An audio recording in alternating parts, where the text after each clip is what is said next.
Where do you think the story of Diana fits into all this? In terms of the ritual that you know about and the royal family background that you know about. What was all that about? What happened in Paris? Diana was a ritual sacrifice because she's named after a goddess, Diana. She was chosen from before birth for the purpose of which she served. I understand and very well and am very empathetic towards Diana because in a way it parallels what happened to me, to have served your purpose, had 2 children and then be tossed aside. And to her horror, though, she obviously never attending a ritual, she knew something was happening, and she knew what was going on and could not be trusted to be at a ritual anyways. I don't think that Diana would have attended a ritual. I don't think that they could get her to cooperate, have attended a ritual. I don't think that they could get her to cooperate in this because she actually saw for herself that this was going on after she married Charles. Was there any way when Diana was married to Charles, without attending a blood ritual, that she could have seen him or one of the others become a reptile? They have a tendency when they're asleep to shapeshift, and they have to consciously hold their form, and when they're asleep they have a tendency to not hold human form and to shapeshift into reptilians, and there could be other things that happen. You know, I'm thinking about the times that Diana would have gone through a menstrual period. Well, that would have also really triggered some of these people in the royal family that are reptilian around her to want to shapeshift, or any woman, any human woman in that household that would be having a period, that scent of blood would tend to cause a momentary shapeshift. What was the whole, what appears to be a ceremony surrounding her assassination? What was that about?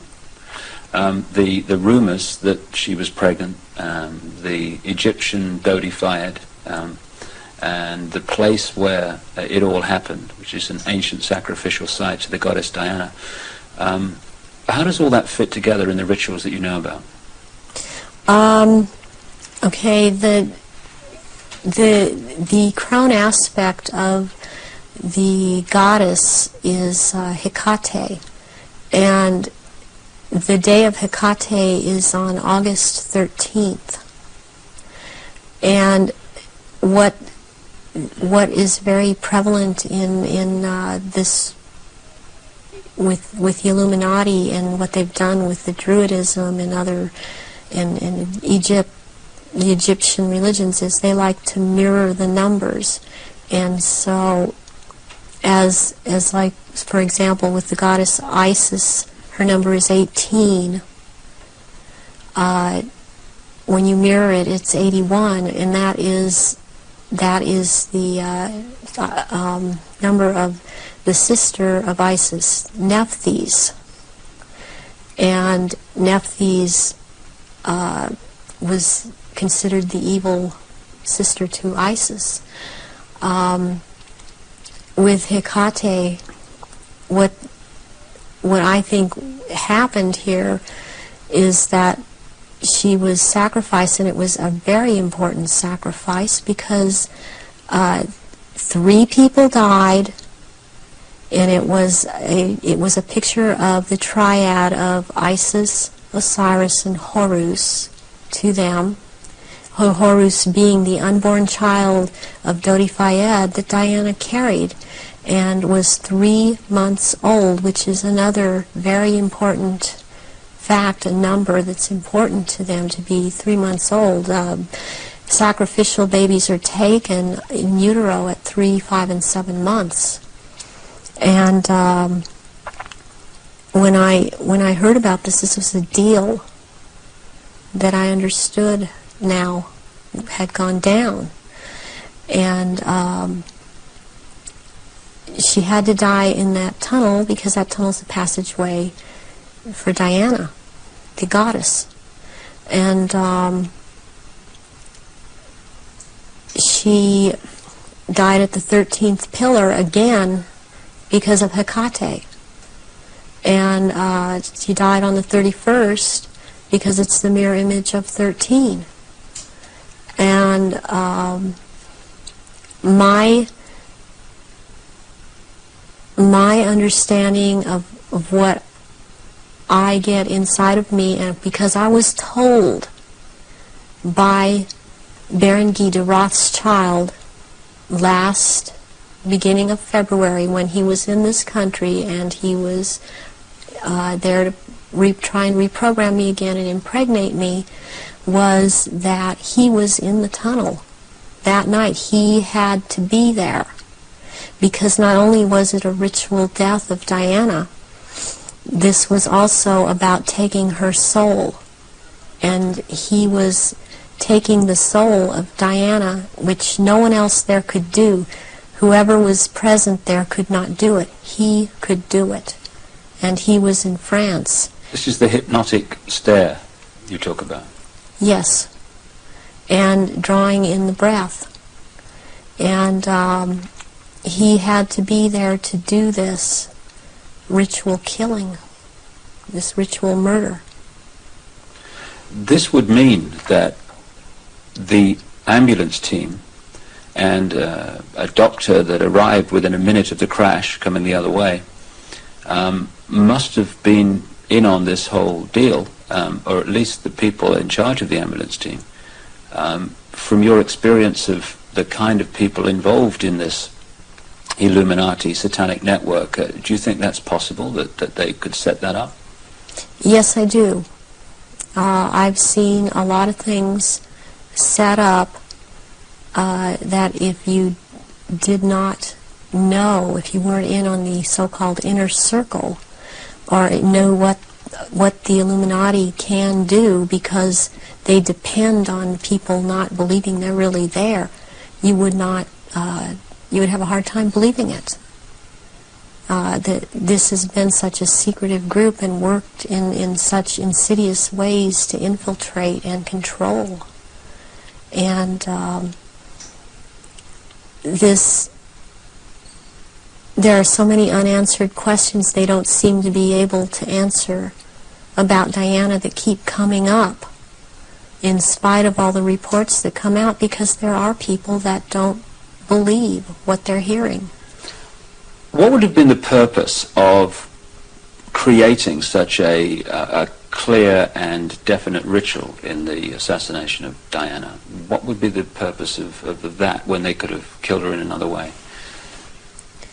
Because it had to be done as a ritual, because they were going to take her soul.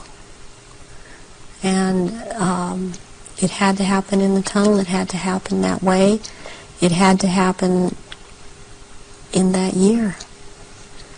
And this is all, there's all a timeline to all of this. There's been many rumors that she was pregnant, but as I understand it, one of her friends says that that was not possible because she knew that very shortly before she'd had a menstrual period. Is it possible to be pregnant and for that to still happen? Yes, it is. This happened to me. I was impregnated with one of my own fertilized egg that was fertilized by the sperm of Pindar, and he sent Guy de Rothschild to impregnate me in this manner, and I was impregnated in October of '94. I had periods up until February when it was discovered, and they seemed normal, not light. And I then was, since I had the background of a nurse, I was and had worked with a nurse midwife delivering babies.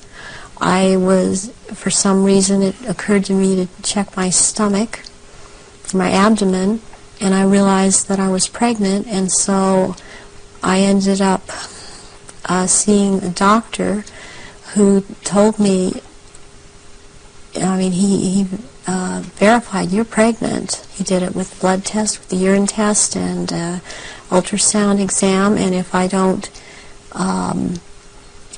do an abortion on you tomorrow, you're going to have to go through a different type of abortion, which probably would have been a saline abortion.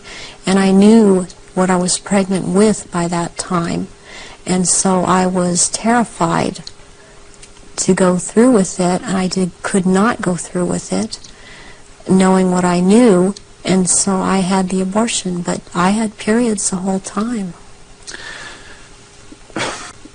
Knowing what I knew, and so I had the abortion, but I had periods the whole time. You were impregnated at the point that it happened without you having any knowledge of it. No, I did not. Is it possible that that happened to Diana, if she was, as the evidence that I've looked at suggests, also mind-controlled and a multiple from the early part of her life? That is definitely more than a probability. The thing about being multiple or dissociative identity disorder is that the host person doesn't know that they are, but they have missing time, but then they have amnesia for the missing time. They don't realize they're missing time. They don't realize things are happening to them. They show up, you know, pregnant. They show up with marks on their bodies. They don't know, well, I think I must have bumped myself, and that's not actually how it happened. Or they have needle marks on their body when they've been gotten a hold of and drugged. And it's only when they start to realize something's not right and they try and make a timeline and try and account for their time, they realize there's so much they can't account for that they simply took for granted. Oh, I was out shopping, or I was at this person's house, or I was over there. Then they realize they don't have a timeline for any of these things. Do you think that Diana's two children were Prince Charles's children? I do not believe that William is, I've heard that he was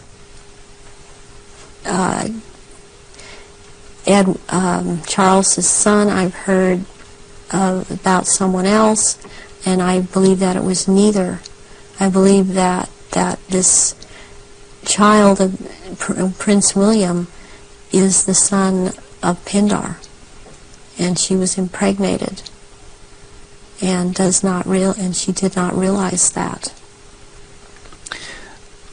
When you you look at the ritual nature of all that, you've got Osiris, it would seem, symbolized by dirty fire. You've got Isis, symbolized by Diana. Presumably the baby, quite obviously, symbolizes Horus in Egyptian legend and ritual. Why create that in a tunnel in Paris at that time? What was it designed to do, to symbolize or whatever? It's to symbolize, it's part of symbolizing getting the world ready to recognize the Horus that is about to come upon us in the year 2000, as the year 2000 is the age of Horus and Osiris reborn. And there's a sacrifice involved. And the sacrifice is the mother, and the sacrifice is this child. And yet it involves another child who yet lives by the same mother. And you're talking about William? Yes, I am talking about William. What would have happened to Diana in your experience of the ritual, and what would have happened to the unborn child after the events in the tunnel in Paris? That Diana left the tunnel dead. She didn't leave that tunnel alive.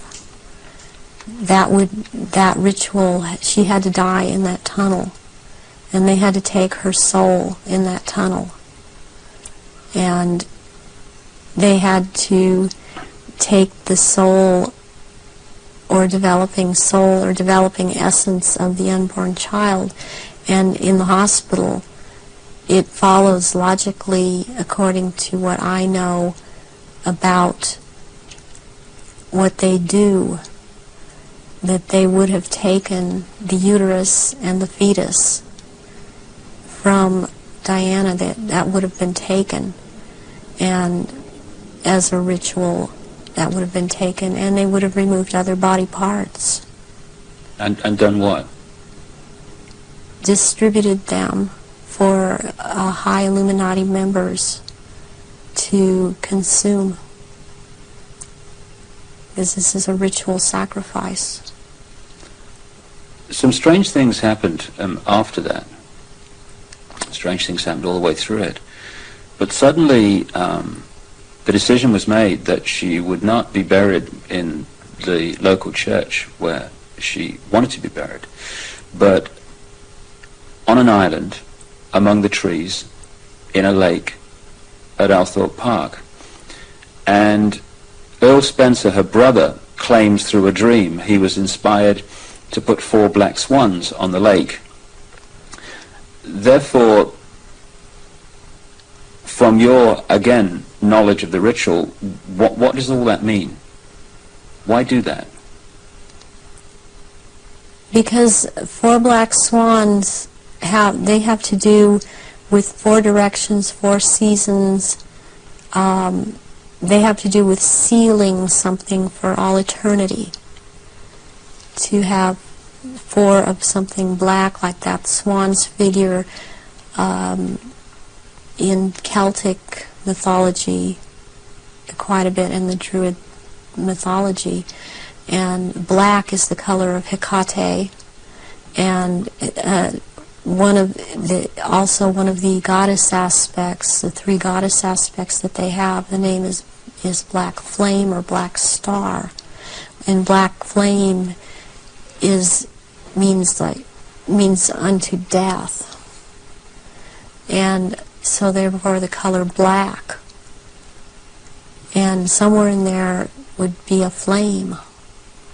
The decisions after her death to put her on an island among the trees in a lake and the 4 black swans were all, at least on the surface, taken by her brother Earl Spencer. Have you any experience of him? Earl Spencer I have seen at rituals. He's definitely tied into it. Her family has been part of this. She has this bloodline. I have not seen him shapeshift, but he's tied into it. You've seen him at rituals in yes, which I have. Sacrifices took place? Yes, I have. What about her father? Any knowledge of him? Her father was present at rituals. Her father would have been involved way before Diana was born. For her to have been involved and watch her actions after she was married, cutting herself, being anorexic, being bulimic, just these are so indicative of someone who has been involved in mind control, has been hurt, has been forced to follow mind programming. That this would have started when she was a little child, and her father would have been involved. So if they got her into this mind control stream from birth, presumably they would have been able to shape events right from that point to the 13th pillar. Yes. Yeah, they would have, when somebody becomes what we call multiple personality disorder or dissociative identity disorder, there are many programs that are induced, that can be induced at any point. I mean, you've got the machinery in place when they're a very small child, and as they're grown, they can install programs at any point and have different parts hold these programs, and they can be made to do just about anything. They're taught things such as red light is a green light, go through the light. They drive faster than they realize they're driving. They are able to memorize or see, just glance at something and right away just pick what the point is that they're going after for some reason, or they can memorize phone numbers in just a going after for some reason, or they can memorize phone numbers in just a glance. The car hit the 13th pillar, driven by Henri Paul, who was missing for 3 hours that night, a man who's been connected to both British and French intelligence. Given the obsession with the number 13, it seems beyond coincidence that with all those pillars in the tunnel, it hit the 13th. Is it possible to mind control someone like Henri Paul so that at speed they could pick out the 13th tunnel, the 13th pillar? Yes, yes, it is. He also, it's very, very possible that he was drugged and programmed in the time he was missing. It's possible for him to have taken medication but not have it affect him at all. Does that include alcohol? Alcohol also, yeah. And then maybe later or not, it would affect him, depending on if that's what the program was for it to affect him. But it might not affect someone at all. I've been through this myself, so I know this to be true. And what happened to you in this instance? It was a very bad time in my life. The one time in particular I'm speaking of, where my then husband told me that he wanted a divorce, and I took approximately 8. I don't remember what the dosage was, but 8 Xanax pills in front of him, and I drove from where I lived in Orange County to the Norwalk area, and went to see my therapist, who was holding some groups in this area, and I did not feel the effects of the pills at all when I drove to see him. I did not feel the effects of the pills at all when I left there an hour and a half later. And I had no car accidents. I was not stopped. My driving skills were very good. And I've seen this happen with other people that have had the mind control programming and this DID, and you just swallow up medication and one part holds on to it and it does not affect the body. So if you're in a compartment that is not connected to taking the pills, you're not affected by it. But if you were put into that compartment that took the pills, if you like, you would be affected by them. Yes, and you can also have, what they can do with you is have a whole bunch of altars or parts lined up that, okay, you will be out from this point to this point, and then you, this next part, will be out at this, from this point to this point. They can keep going like that. It can be a very complicated, long thing, but they can line them up that way. That's the way the programming goes. Do you think this could explain the apparent mystery of a alcohol reading of Henri Paul that was equivalent to 8 Scottish on an empty stomach, while the video evidence of the Ritz Hotel security cameras is that this was not a man in the minutes before he drove Diana into the tunnel that was in any way at that level of drunkenness? Yes, that can very well explain it. With this kind of mind control programming that they do, once you go into that mode that they want you in, you can be hurt and in a lot of pain, or you can be drugged to the gills, or have drunk too much, and you appear to be in no pain at all, appear to be perfectly with it, and you don't feel it. You feel all right. People would find it difficult, just coming from their own experience and observation, that someone could drive a car into a tunnel at considerable speed and pick out among 30 odd the 13th pillar. How is that possible to program someone to do that? Because that someone has been taught and programmed and taught and programmed and taught for quite a while how to do this at a very fast speed. The mind works very fast, and if they have the mind and body connected the right way, they can drive. They would have been able. This person would have been able to drive into the 13th pillar at a fast speed. Would that have been happening on a conscious level, or would the subconscious have been pulling the strings? This would be on a subconscious level, and the person would not be aware themselves of what they were doing. In those crucial minutes before Henri Paul got in the car and drove away, would someone have had to have given him the trigger to access and activate the programming then? Or could he have been in some way pre-programmed to be triggered at that time? And if so, what would that be? Well, he was probably programmed to do all of this at a trigger signal. And so what happened is that somebody triggered him with a preset signal that he was told, when you are given this signal, you will act out. You know, but the program was already set to go off when the trigger, when he saw the trigger. What form could this trigger have taken? It could have been a hand signal.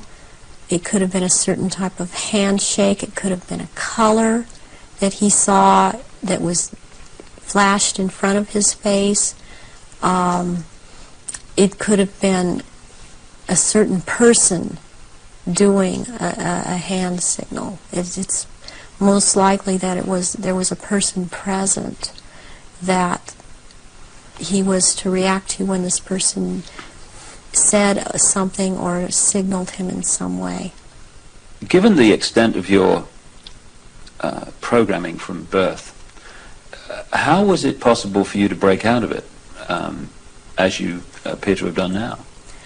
One thing that happened is that in 1989, my programmer handler died, who was Mengele, and he was in this country so much, and I was around him so much, and he had a lot of control over me. And what happens when a programmer handler dies, they usually have taught the person that they've been working with, to be very, very loyal unto death to them, and that's something that they, in the end, it works against everything, because when they die, even someone else coming in and trying to take over, a lot of these altars are not open to that and are loyal to that one person. And in my case, Baron Guy de Rothschild is the one that tried to take over.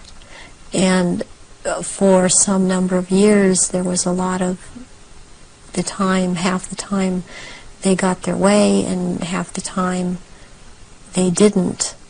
And in major things, they did not get their way. One of the things that I went out and did in 1993 was I cut my hair off, and because I was publicly seen and known to have very, very long hair, I could no longer be seen. I could not be seen with my hair cut off short.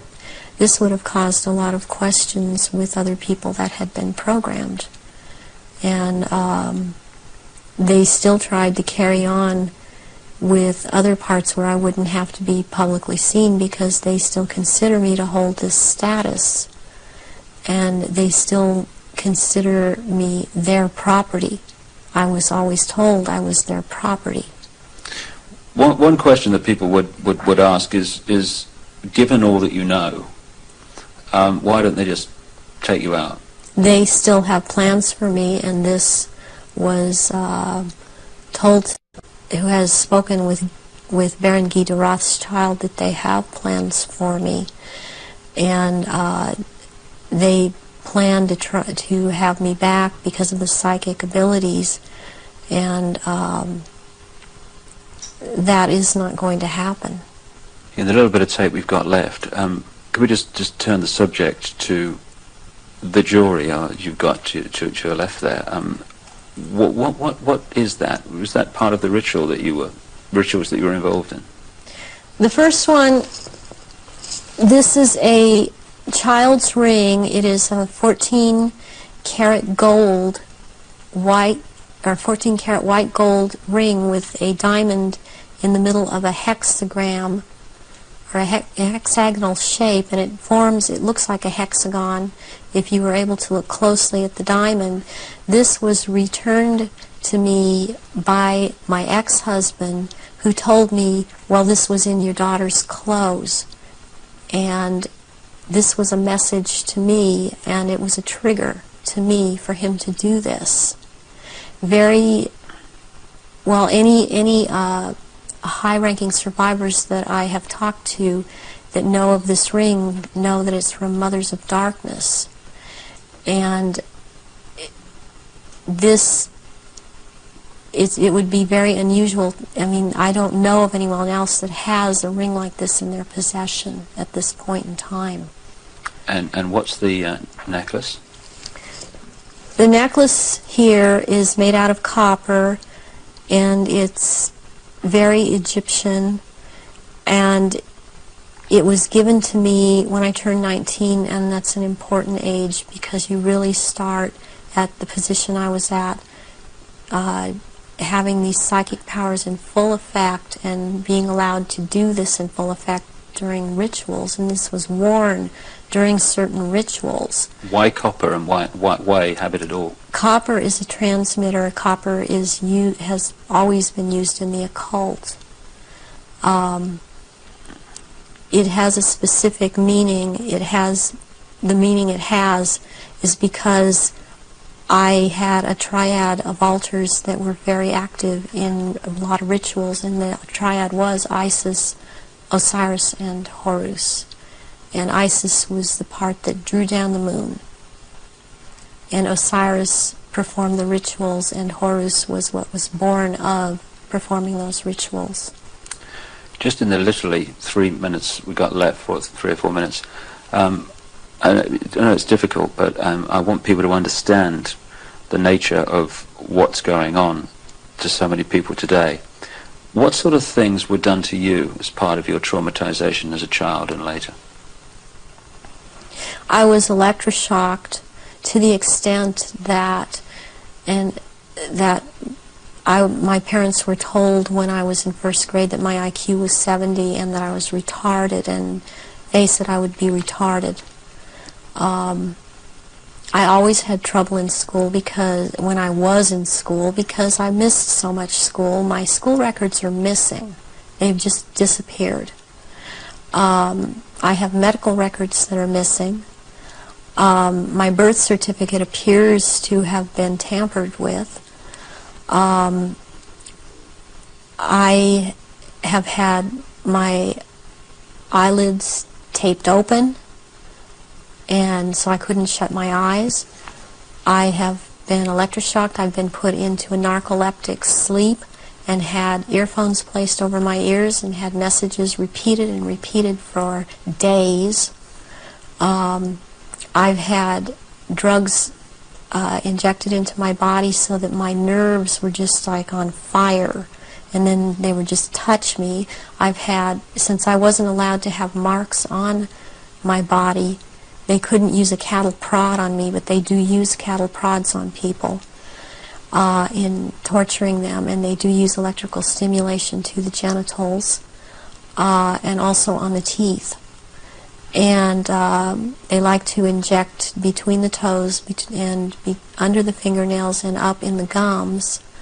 I've also had some kind of scarring done up through the roof of my mouth all the way to the brain stem back here that gives me a photographic memory.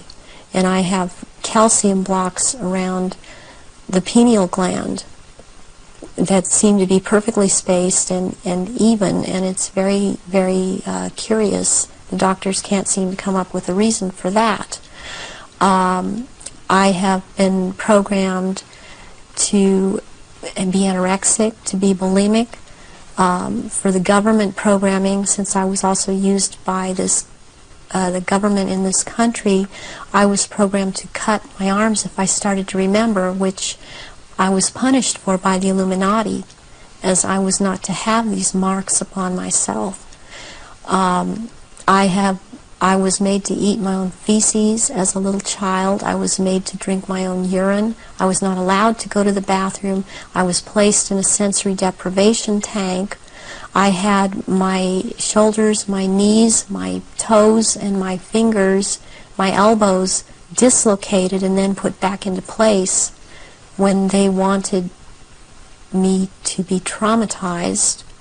I've repeatedly had phone calls of tones coming over my phone, and tones that you can't make by pressing telephone buttons, tones that sound like sonar sounds from a submarine, tones that sound like they were made by some type of instrument. And I have had directed energy used on me, ELF, low frequency electric waves used on me, microwave energy. And this in turn has created two different, would hear one tone in one ear, one tone in a different tone in the other ear. It creates a third tone. They're called tritones. They change the electrical activity of your brain waves and to put you in the state they want you in. I have been programmed to run through red light, thinking it's green. There's been a lot of programming done around my children. They've used my children against me. And it's a very painful subject with me to know that this is happening to my children. The same thing that's happened to me. It's easier, I don't know if I can make people understand this. It's easier for me to have, okay, I can handle that I went through this. And what I want most is to expose these people because of what they're doing to children all over. But they're doing it to my children too. And my daughter believes I've abandoned her. My son believes I abandoned him. And they don't have hope when they're children. They don't have hope when their mother's taken away from them and they're told that their mother just left them. So this is a cycle that goes on with thousands and thousands of survivors, not just myself. And this is how they perpetuate it if there is a parent that's protective, that believes and has found out this is happening.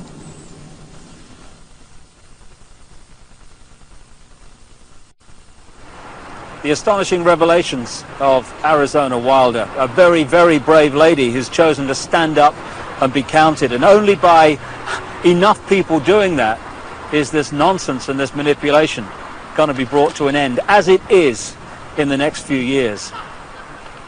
Well, we've come to the end of our little tour of the centre of global control, and we're here now outside the Houses of Parliament in London, the so-called mother of parliaments, because of course it has provided the blueprint for so many other so-called democracies all around the world. When in fact it's just another vehicle for the one-party state that is relentlessly turning out legislation advancing this global centralization agenda. Not a place of democracy at all, a place for legislating the agenda into reality. Well, you've heard the information and possibly read it in The Biggest Secret at greater length also. The question is, what are we going to do about it? That's entirely up to you as an individual and me as an individual. As someone once said, what you think of me is none of my business, and it's not. This is just information, make of it what you will. But what we make of it and what we decide to do in the light of this knowledge will decide the kind of world that we and our children are going to live in the next few years and beyond. The Chinese have a word that means at the same time both danger, crisis and opportunity. And that's the situation we're in now. Yes, there's a crisis. Yes, there's a danger of this global fascist state becoming reality, but it's also an opportunity to wake up and make the change that will turn this planet from a prison into the paradise it once was and the paradise it will become again. And that is about choice. Choosing what we do as a result of what we know. And I quote in my books a number of times an American comedian called Bill Hicks, a genius in his way, very angry man, but a very brilliant man, a very profound man. And he described life in this way. He said, life's like a ride in an amusement park. And when you go on it, you think it's real, because that's how powerful our minds are. The ride goes up and down, round and round. It has thrills and chills, and it's very brightly colored, and it's very loud, and it's fun for a while. Some have been on the ride for a long time, and they remember, and they come back to us and they say, hey, don't be afraid ever, because this is just a ride. And we kill those people. Shut him up. I've got a lot invested in this ride. Shut him up. Look at my furrows of worry and my family and my big bank account. This has to be real. It's just a ride. But we always kill those good guys who try to tell us that and let the demons run amok. But it doesn't matter, because it's just a ride. And we can change it anytime we want. In other words, it's just a reflection of our own attitudes. And to change, as Bill Hicks said, doesn't need big bank accounts.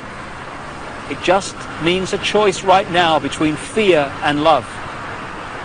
Fear is the four-letter word that has controlled this planet and this human race for thousands of years. Love is the word that will set us free.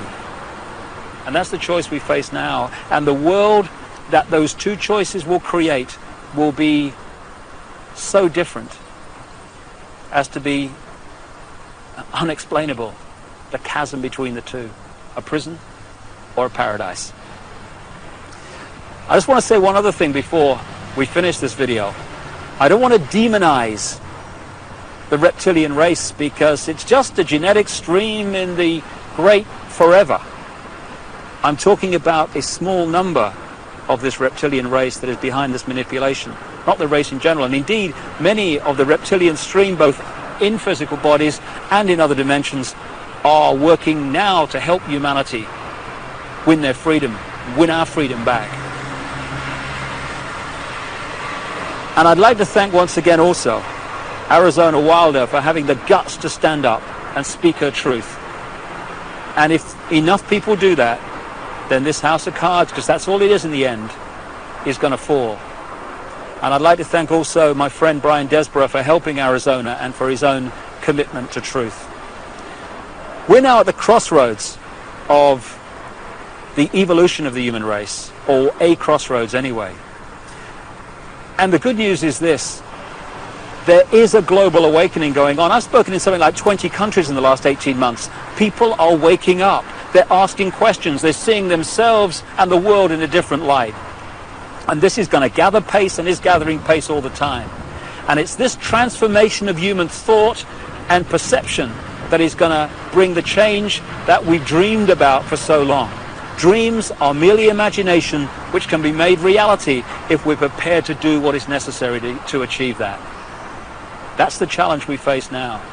It's a wonderful, wonderful time to be alive, and we're all privileged to be here to play a part in setting this world free for the first time in known human history. From the epicenter of global control, but not for very much longer. Thanks for listening. Goodbye.